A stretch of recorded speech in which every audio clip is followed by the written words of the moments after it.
Mahigit 600,000 halaga ng ilegal na droga ang nakumpiska ng Bulacan PNP matapos ang buy-bust operation sa Barangay Parulan, Plaridel, Bulacan. Matagumpay ang naging operasyon ng mga tauhan ng Plaridel Municipal Station sa pamumuno ni Police Lieutenant Colonel Christian Alucod, Acting Chief of Police. Kinilala ng mga operatiba ng Bulacan PNP ang naarestong mga suspect na sina alias Andy, 43 years old ng Barangay Parulan, Plaridel, Bulacan, alias Rolly, 50 years old ng Barangay San Juan, San Miguel, at alias Empoy, 34 years old ng Barangay Banga First, Plaridel, Bulacan. Nasabat sa mga suspect ang humigit kumulang 100 grams ng hinihinalang shabu na may standard drug price na 680,000 pesos.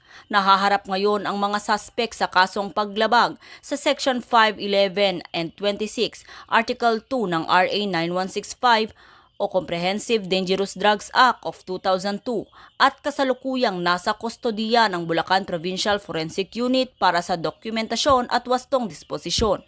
Ang Bulacan PNP ay walang tigil sa pagsugpo ng mga taong nagpapalaganap ng ilegal na droga at tinitiyak ang paghuli sa mga gumagamit at nagbebenta para masiguro ang kayusan sa kanilang nasasakupan.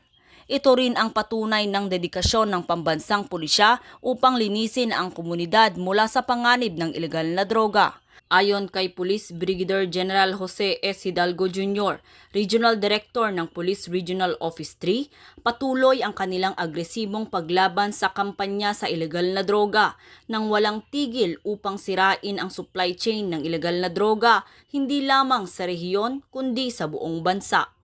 Mula dito sa Bulacan Police Provincial Office, ako ang inyong PNN Correspondent, Patrolwoman Pearl Cristalin Javier, alagad ng batas, tagataguyod ng Balitang Pulis.